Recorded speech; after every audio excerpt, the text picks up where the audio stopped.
வாழ்க வளமுடன். இன்னைக்கு திருமந்திரத்தில் முதல் தந்திரத்தில் 4வது தலைப்பான வாலிப நிலையாமை அப்படின்ற ஒரு விஷயத்தை பற்றி தான் பேச இருக்கோம்.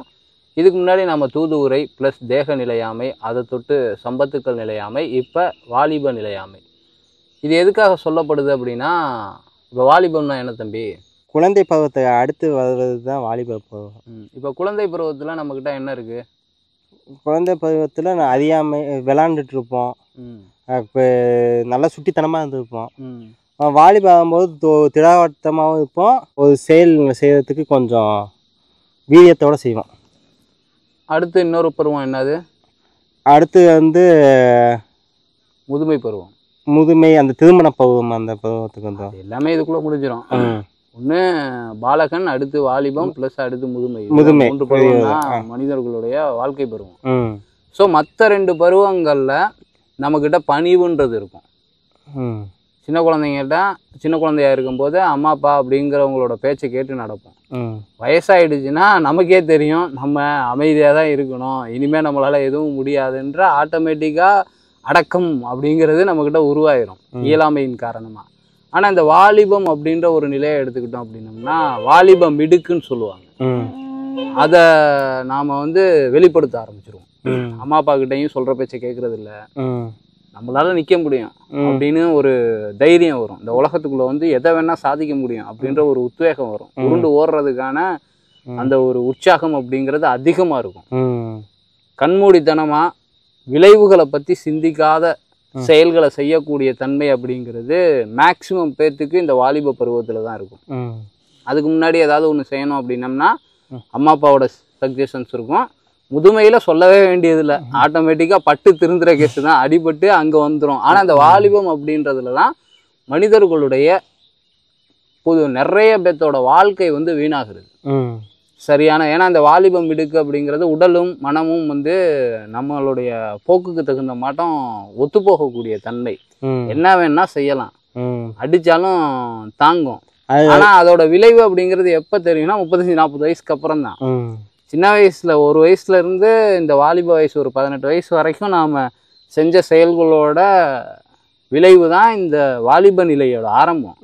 அந்த இடத்துலையும் அடக்கமா, அமைதியா, பணிவா, நம்ம மனசுலையும் அமைதி இருக்கிற மாட்டோம். நம்மளை சுற்றி இருக்கிற அம்மா அப்பா, உறவுகள், உடன்பிறப்புகள்னு இந்த உலகத்தில் இயற்கையில் அமைதி இருக்கிற மாட்டோம். வாழ்க்கையை வாழ ஆரம்பித்தான் அப்படின்னா முதுமை காலம் அப்படின்றது வரும்போது நம்மக்கிட்ட வந்து எந்த ஒரு முரண்பாடுகளும் இருக்காது. இந்த இயற்கைக்கிட்ட இருந்தும் சுற்றி இருக்கக்கூடிய உறவுகள்கிட்ட இருந்தும் வலு இழக்கும் போது நமக்கு வலு கொடுக்கறதுக்கு, பலம் கொடுக்கறதுக்கு எல்லாமே தயாராக இருப்பாங்க.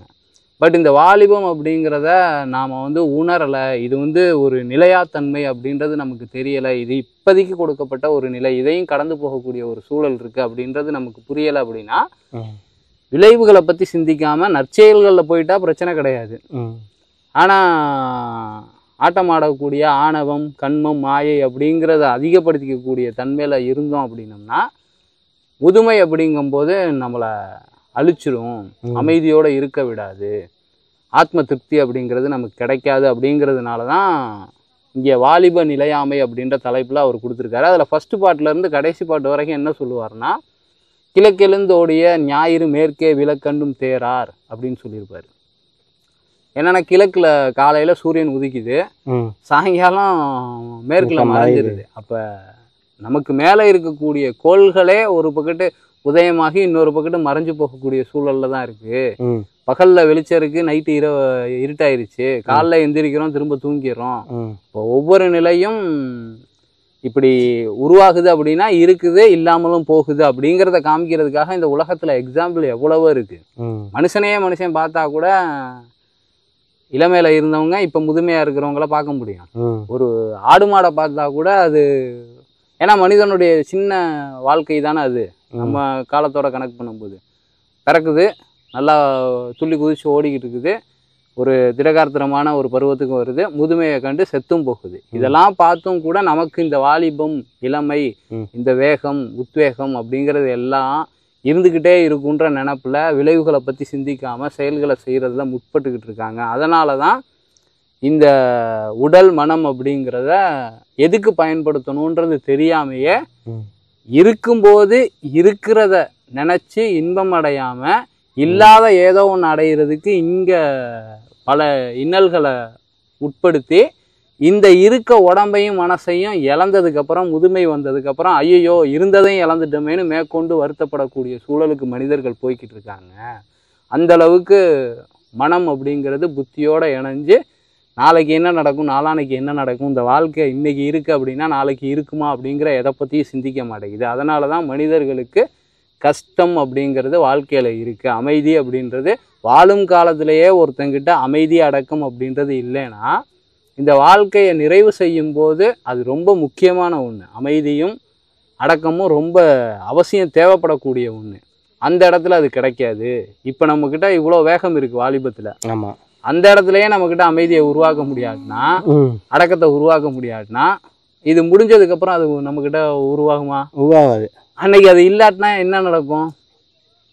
இன்னைக்கு கஷ்டப்பட்டுட்டு தான் இருக்கணும். ஆமா, வயசானவங்களை நம்ம பாக்குறோம்ல, அமைதியா இருக்காங்களான்னா கேட்க, ஏன்னா அவங்க வழியா என்ன ஃபாலோ பண்ணிட்டு வந்தாங்களோ அதை தான் ஃபாலோ பண்றாங்க. அப்ப என்ன நம்மளுடைய நிறைவு நிலை, நம்ம எங்க போய்கிட்டு இருக்கோம், எங்க போய் நம்மளுடைய வாழ்க்கை நிறைவு பெறுதோ அந்த இடத்துல என்ன தேவையோ அதை இப்பவே சிந்திச்சு அதுக்கு நம்மளை ப்ரிப்பேர் பண்ணிக்கிறதுக்காக தான் இந்த வாலிபம் நமக்கு கொடுக்கப்பட்டிருக்கு.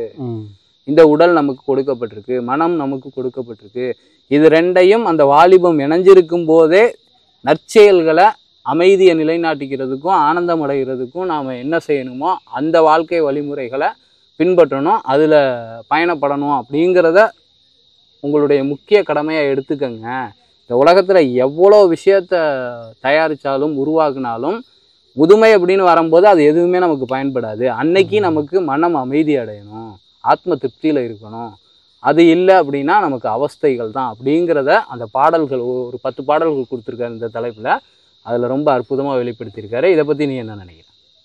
அவர் கரெக்டாக தான் நம்மளுக்கு ஒரு முன்னுதாரணமாக சொல்கிறாரு. வாழ்க்கை நிலையாமே நம்மளை முன்ன எச்சரிக்கைப்படுத்துறாரு. இளமையில ஆட்டம் ஆடாத, கரெக்டான விஷயத்த கரெக்டான நேரத்தில் செஞ்சுது, இல்லாட்டி பின்னாடி அவஸ்தைப்படுவ, கரெக்டாக உடம்பையும் மனசையும் பக்குவமாக வச்சுக்கணும். இல்லாட்டி வயசான காலத்தில் சின்ன வயசில் ஒரு பாட்டி எங்கள் வீட்டு பக்கத்தில் இருக்குது. அது சின்ன வயசுலேருந்து இப்போ குறை சொல்லி அப்படி பழகினால இப்போ வர காலத்துலேயும் இப்போ வயசான காலத்தில் அதை தான் சொல்லுது. அதனால திருத்திக்க முடியலை. அது சொல்லிடுச்சு, நான் இது காலகாலமாக இப்படியே பேசி பழகினால என்னால் மாற்றிக்க முடியல, என்னால் முயற்சி பண்ணுறேன்னு சொல்லுது.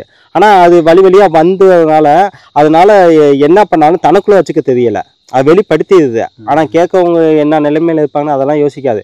அதுதான் நம்ம என்னத்தை நம்ம பின்பற்றிட்டே வரோமோ அதுதான் நம்ம முதுமையிலையும் பின்பற்றுவோம்.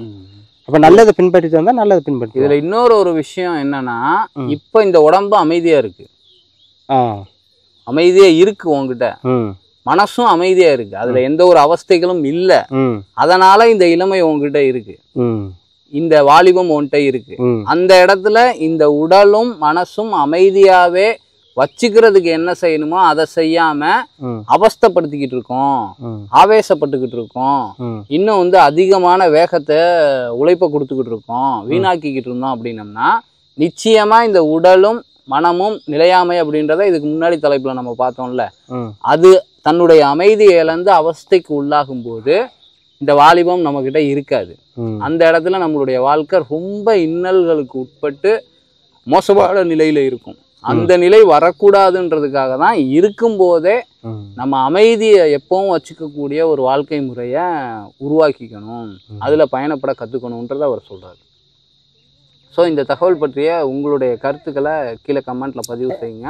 ஓகேண்ணே. இப்போ அந்த நிலைக்கு வச்சுக்கணுமா நம்ம என்ன செய்யணும்னா, இல்லை அதுதான் திருமந்திரம் அப்படிங்கிறதுல முதல் தந்திரம் அப்படிங்கிறது இப்போ நம்மளுடைய அன்னமய கோஷம்னு வச்சுக்கோ, மூலாதாரத்தோட ஒன்றி இருக்கக்கூடிய நிலையில எதை தெரிஞ்சுக்கிறோமோ அதை தலைப்புல கொடுத்துக்கிட்டு வர்றாரு. ஒவ்வொரு தலைப்புலையும் ஃபர்ஸ்ட் தலைப்புல 30 பாடல், அதுக்கப்புறம் அந்த தேக நிலையாமையில 25 பாடல், அப்புறம் சம்பத்துக்கள் நிலைமையில கிட்டத்தட்ட ஒரு 9 பாடல், இந்த வாலிப நிலையாமையில ஒரு 10 பாடல், அடுத்து இன்னொரு தலைப்புல அப்படியே கொடுத்துட்டு போவார். இது ஃபர்ஸ்ட் நம்ம கிட்ட எதெல்லாம் நிலைக்காது, நிலைச்சி இருக்கும்னு நினைச்சிட்டு இப்ப நிலை தடுமாறி வாழக்கூடிய வாழ்க்கையில நிலைக்காத விஷயத்த தெரிஞ்சுக்கிட்டோம் அப்படின்னம்னா நிலையான ஒண்ணு எதுன்றதை கண்டுபிடிச்சு அதுல நீடிக்கிறதுக்கும் நிலைக்கிறதுக்கும் என்ன செய்யணுங்கிறத அடுத்தடுத்த தந்திரங்கள் தலைப்புகள்ல சொல்லிக்கிட்டே வருவாரு. ஸோ ஃபர்ஸ்ட் நம்ம இப்ப இருக்குன்னு நினைச்சு இங்க ஆட்டமா ஆடிக்கிட்டு இருக்கக்கூடிய இந்த வாழ்க்கைய அமைதியா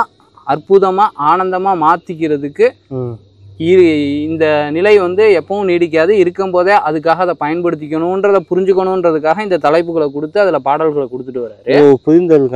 இதை புரிஞ்சுக்கிட்டோம், ஓகே இந்த உடம்பு இருக்கு, மனசு இருக்கு, இந்த இளமை இருக்கு இப்ப அப்படின்னா இதை வந்து உலக வாழ்க்கையில புலன்கள் வழி போய் இன்னும் வந்து பால்படுத்தாம அமைதியற்ற நிலைக்கு கொண்டு போகாம ஆனந்த நிலைக்கு கொண்டு போகிறதுக்காக பயன்படுத்திக்கிறதுக்கு தயாராகிட்டோம் அப்படின்னம்னா அங்கே என்ன செய்யணும் அப்படின்றத அடுத்தடுத்த தலைப்புகளில் நம்ம வரிசையாக பார்த்துட்டு வரலாம்.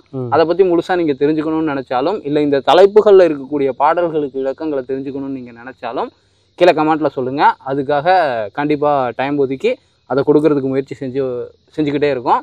இந்த தகவல் பற்றிய உங்களுடைய கருத்துக்களை கீழே கமெண்ட்டில் பதிவு செய்யுங்க. இதே போல் இன்னொரு வீடியோவில் உங்களை சந்திக்கிறோம். வாழ்க வையகம், வாழ்க வளமுடன், குருவே துணை, குரு வாழ்க.